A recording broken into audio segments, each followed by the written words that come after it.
Hjónin Gunnar Hjaltason og Halla Einarsdóttir á Reyðarfirði sitja ekki iðjulaus þrátt fyrir að vera komin á eftirlaunaaldur. Þau hafa verið í ýmsum rekstri gegnum tíðina, voru með verslun og bakari árabil og hafa rekið litla saumastofu í 20 ár. Gunnar á einnig mikið safn lifandi mynda og ljósmynda og var fréttaritari hjá fréttastofu sjónvarpsins tíma. En hvernig kviknaði myndaáhuginn? Kannski hef ég verið 6 ára eða 7 ára, ég veit það ekki. Mamma átti kassamyndavél sem ég á hérna på Hillu og ég man eftir því ég fór að hugsa þetta að þá leyfðu mér að fara með kassavélina út og taka myndir. En svo eignast ég fyrstu ljósmyndavélina 59. Hún var keypt út í Austur-Þýskalandi þegar það var Gunnar S.U. 139 var sóttur, hann einn af 12 tappatökur sem kallaður Galanda. Það var myndavélin sem ég átti lengi. Svo bara einhvern veginn hef ég bara alltaf hægt einhvern einkennilegan áhuga fyrir að vera að taka myndir, ég veit það ekki. En ég hef aldrei litið á mig sem ljósmyndara eða neitt slíkt, sko. Ég hef ekki svoleiðis. Gunnar hefur verið einstaklega iðinn við að mynda hina ýmsu viðburði á svæðinu í áratugi og á hann orðið ómetanlegt safn heimilda. Og núna þegar ég er farin að eldast og þegar ég verið gamall, ég er ekki orðinn gamall ennþá, bara 75, þá ætla ég að halda áfram að vinna úr þessum myndum. Já, mikið safn af VFS frá minnstakosti 85 og þetta á ég alltaf eftir að vinna og setja inn í tölvutækt form og það er styttist í það. Saumastofa Höllu hóf starfsemi árið 1997. Það byrjaði nú bara með því að ég var að sauma flísföt, alveg hreint út í eitt og þá þurfti vinnustafan að heita eitthvað.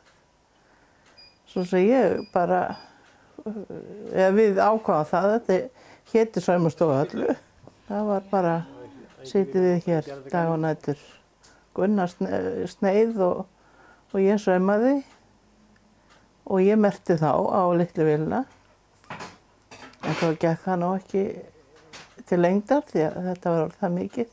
Einu sinni þá kom íþróttafélag sem var að fara í einhver keppnisferðalag og vantaði 60 peysur á fullorðna og ég hafði mánuð og það var bara unnið hér alveg hreint út í eitt. Það var ekki mikið sofið. Já, þau Gunnar og Halla hafa fjárfest í nokkrum saumavélum gegnum árið og eftir að þau fengu flóknari vélar hefur Gunnar séð merkingarnar sem aðalega eru í vinnufatnað, rúmföt og hangklæði. Er mikil eftirspurn? Nei, þetta er bara hæfilegt. Merkjum bara það sem er beðið við auglýsum ekkert. Það er svona að nóvember, fyrir jól þá er svolítið handklæði, sko, og merkja sængur. Við erum bara orðið löglegu gamalmenni og þetta er mjög fínt, sko. Og kemur þú ekki nálægt þessi í dag? Nei, ég kann ekki á vélina. Er það ekki ágætt að láta hann? Jú, hann er ekkert annað að gera.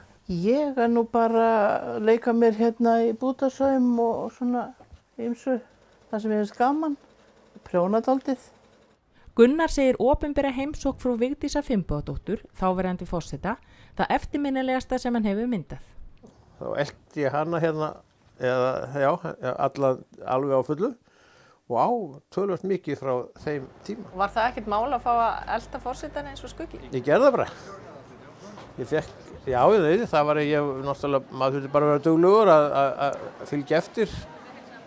Bæði í akstri og svona vera á réttu stað á réttum tíma, maður reyndi það og þetta á ég bara, það er hellingur efni sem á það. Ég frétti það Vigga hefði hrósað mér fyrir því hvað ég hefði duglegur eitthvað svoleiðis, sko. Mér var sagt það seinna.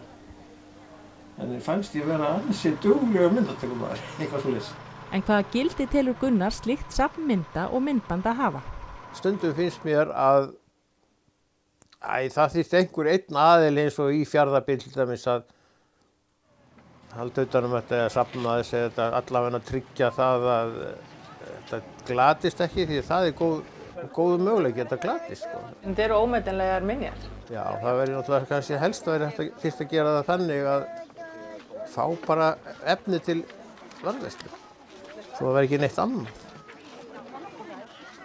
Mér er það ljúft embættisverk hið fyrsta hér í Reyðarfirði, í viðdvöl hér, að gefa þessu húsi barnanna nafn. Lyngholt skal húsið heita.